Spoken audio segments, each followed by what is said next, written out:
Fluminense. Fluminense. Tropa do Fluminense. Perfeito. Bernardes, jogar a batata quente pra você agora, hein? Tá bom, tá bom. Cara, eu gosto muito desse debate, padrinho. Inclusive, esse é um papo que eu e o Otati a gente estava tendo outro dia, trocando altas ideias, viajando muito assim na maionese, né, falando sobre estádio, sobre Maracanã, sobre o futuro do Fluminense. E aí a gente teve um insight, cara, a gente precisa falar sobre isso com o Alexandre, cara. A gente precisa conversar sobre isso com o Alexandre, que ele vai ter algumas das respostas que a gente não tem, assim, que a gente precisa para avançar nessa conversa, né? E daí a gente falou, pô, a gente precisa fazer um programa sobre isso com o Alexandre, isso sim, né? Porque é uma conversa que merece ser gravada e divulgada, né? Assim, o objetivo original do nosso podcast é pegar essas nossas conversas e ampliar o alcance delas, né? Então, acho que esse é um programa muito legal que resgata um pouco, assim, essa origem, a raiz, assim, de onde surgiu o EPR. E o nosso papo, cara, era muito nesse sentido, assim, do futuro do Fluminense, né? De qual é o caminho que o Fluminense precisa seguir, ou qual é o melhor caminho que o Fluminense pode seguir para que as coisas melhorem assim no futuro próximo, ou até no futuro de médio e longo prazo. E uma coisa que eu bati muito na tecla nessa conversa com ele, cara, é que eu acho que assim, é muito importante para o Fluminense hoje superar esse modelo do Maracanã. E acho que nesse sentido, assim, de certa forma, isso vai de acordo com o que você falou sobre essa questão do contrato curto, né, da impossibilidade do Fluminense poder mexer em várias coisas, mesmo que na parceria com o Flamengo, na estrutura do Maracanã, na operação do Maracanã. Mas eu acredito assim, o meu sonho é, como você falou, que o Fluminense algum dia consiga, de forma segura, de forma responsável, construir um estádio próprio para 40 mil pessoas, em que ele consiga fazer um estádio exatamente como precisa para o futuro do clube, né? O Maracanã é uma boa oportunidade que a gente tem hoje de suprir uma carência que o nosso clube tem, que é uma praça para praticar o esporte, né?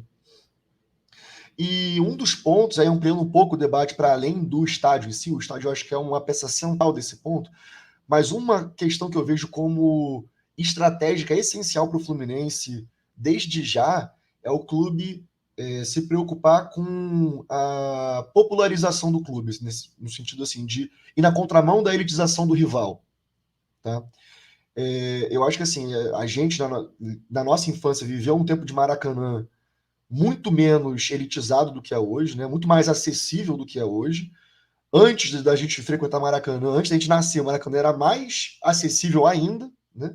E hoje o esporte é completamente gentrificado, né? Enfim, é inacessível para a maior parte da população, para a maior parte da torcida do Fluminense, diga-se de passagem. Né? E eu acho que, assim, em vários aspectos, falo do meu ponto de vista, assim, é o que eu considero o mais adequado para o futebol, para o Fluminense, o mais correto, vamos dizer assim, no sentido ideológico mesmo, mas eu também acho que é o que faz mais sentido estrategicamente, pensando de forma competitiva, sabe? Pensando em como o Fluminense pode superar os seus rivais num futuro próximo. Eu acho que, assim, existe todo um histórico, né, de um projeto que levou o Flamengo a alcançar a base de torcedores que tem hoje. E hoje eles estão aproveitando da capacidade que isso traz para eles arrecadarem em cima disso, mas estão adotando uma postura que é um pouco um tiro do pé desse projeto. Né? E eu vejo isso como uma grande oportunidade para dois rivais do Rio, pelo menos, né? Para o Vasco e para o Fluminense. E hoje o Fluminense tem vantagem, né? Em termos de condições de disputar com o Flamengo em qualquer âmbito. Então, assim, eu acho que estrategicamente é essencial, e eu vejo o Maracanã hoje, pelo menos a gestão atual do Maracanã que a gente tem, como um empecilho para isso, né? Porque a gente estava conversando sobre preço de ingresso, o valor do consumo de alimentos e bebidas lá dentro, toda a experiência de um jogo de futebol, né? Que não se limita só ao preço do ingresso em si, dificulta muito, né? Qualquer projeto nesse sentido. E aí a gente tá falando, cara, como é que pode, né, cara? Porra, uma Brahma custa R$ 12 dentro do estádio. Por que custa, tipo, 4 vezes o que custa fora, sabe? O que justifica isso? E aí, se você pudesse explicar pra gente um pouco de por que o clube... Por que isso é cobrado dessa forma? Por que o clube fica engessado, né, na gestão do preço, né? Por mais que seja terceirizado, assim, por que o clube não consegue? Você falou um pouco, né, da questão do contrato, que é desde a Copa do Mundo, que não pode mudar agora, que isso é delicado, porque até pela questão do tempo de licitação. Se o Fluminense e o Flamengo conseguirem uma licitação de 20 anos, é capaz do Fluminense conseguir, por exemplo, junto com o Flamengo, junto com a concessionária, ter mais ingestão sobre o preço do consumo lá dentro?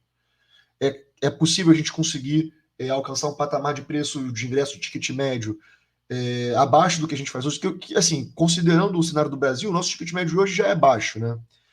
Mas considerando a realidade da população, não é. Será que é possível pensar um Fluminense com ticket médio acessível, popular, ou isso inviabilizaria financeiramente o Fluminense? Bom, eu acho mega complexa e acho que esse problema não é só um problema do Fluminense, é um problema do futebol brasileiro. E acho que para o Fluminense mais ainda, porque a gente tem uma base de torcida mais envelhecida do que a de alguns clubes rivais nossos. Muito pelo sucesso nos anos 90 e 2000, que nos foi escasso, e talvez o sucesso dos anos 2000 e 2010 não foram suficientes para melhorar essa curva, ou pelo menos essa curva ainda não foi sentida em pesquisas. E, de novo, pesquisas são altamente questionáveis nos modelos que são feitos hoje em dia. Então, e boa parte do mercado também não leva tão a sério essas pesquisas de torcida. Mas vamos lá. O que eu acho? E aí é um ponto de comparação interessante. Você falou de 2 clubes cariocas e vamos analisar estrategicamente os 2 clubes.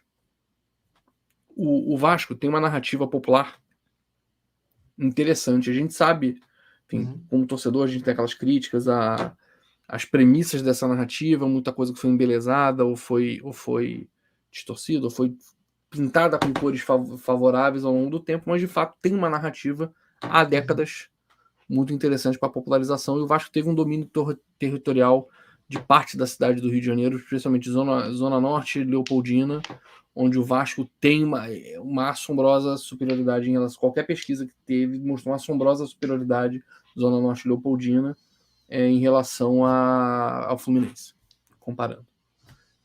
A gente, Zona Sul e Barra Recreio, a gente teve, enfim, a gente encosta em alguns lugares até com o Flamengo em pesquisas anteriores, mas o ponto é que de massa e de popularização da torcida tem isso. Aí você olha, o Vasco tem narrativa há mais tempo, o Fluminense passou a se preocupar com isso nos últimos 10 anos. E mesmo assim, nem sempre teve ferramentas adequadas para isso, ferramentas de estádio. O Engenhão não ajudou. E aí você olha um cenário competitivo onde outros clubes do Brasil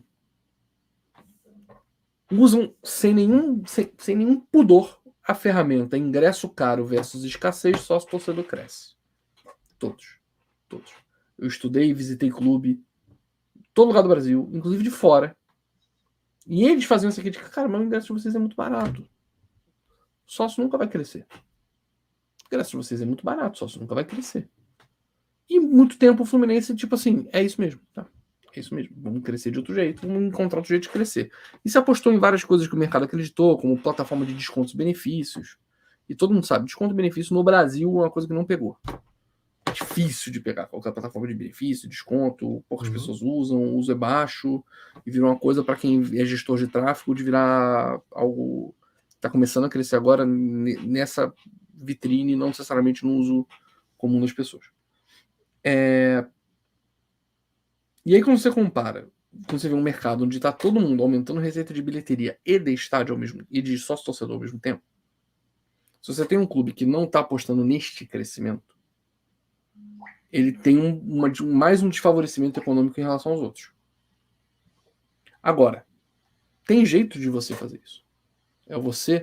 Talvez, o Fluminense pode aumentar ao longo dos próximos anos, se fizer bem feito, a presença de público, mesmo aumentando o ticket médio e tendo setores populares, como é feito no modelo alemão de gestão de estádio.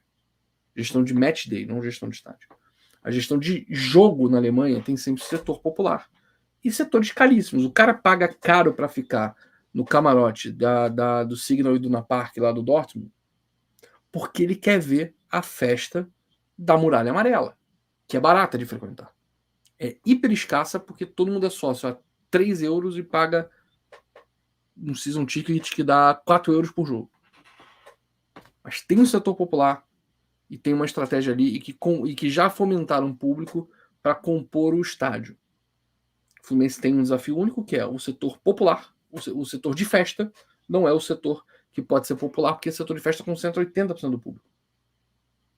Então a gente precisa trabalhar melhor a diversificação do estádio. A gente criou uma cultura de New Maracanã, que replicou muita coisa da Old Maracanã, do Maracanã, enfim, histórico nosso, do nosso coração. E a gente precisa entender esse bicho melhor ao longo dos próximos anos. A gente não teve presença de público suficiente para entender como fazer essa melhor distribuição. Você já se tentou preço igual, já se tentou preço na leste um pouquinho abaixo, na leste muito abaixo, setor popular, e você repara que a concentração é sempre a sul. Enquanto você vê em outros rivais, a distribuição no Maracanã é mais inteligente. É um desafio para o Fluminense numa gestão definitiva do Maracanã, entender como produtizar. Agora, se você comparar Fluminense e Vasco, o Vasco está competindo no mesmo mercado com clubes que vão subir no preço de bilheteria. Só que o estádio tem 19 mil lugares. Como é que você vai criar um setor popular e manter o contato do Vasco com o povo dentro do estádio, num estádio menor? E aí tem um argumento para quem, por exemplo, é defensor de ter um estádio menor e um maior, quando você usa a estratégia de longo prazo de você crescer torcida nas camadas populares. O Maracanã te favorece. E eu acho que, sinceramente, é coisa filosófica. Se o Fluminense tivesse a presença de público e o sucesso esportivo que permitisse a presença de público que o nosso arquirrival da Gávea, o Flamengo, tem, mesmo assim, eu bateria o pé de toda forma para ter um setor de 4 mil pessoas, pelo menos, com um valor popular. Você ganha no resto do ticket médio, mas você tem que ter um setor preservado popular. Que seja um setor. E aí é um defeito do Maracanã que você não consegue não consegue ter setores médios. Assim, ou é um puta num setor de 20 mil pessoas, ou é um setor de 4, 5 ali isolado. E aí é um problema da construção de acessos do Maracanã. Foi um estádio pensado para a Copa do Mundo. Então, só para uma concessão de 20 anos, o Fluminense consegue atacar melhor esses problemas que dificultam a popularização do estádio? Certamente. Tudo bem que vamos ter que pensar o seguinte. Vai ter que ter um encontro filosófico entre Flamengo e Fluminense, os gestores, sobre a liberdade que cada um vai ter sobre o seu match day e sobre como os contratos comerciais vão refletir no match day, especialmente de alimentos e bebidas. Porque o que eu falei não era contrato, não é que o mesmo parceiro tem o mesmo contrato desde lá de trás.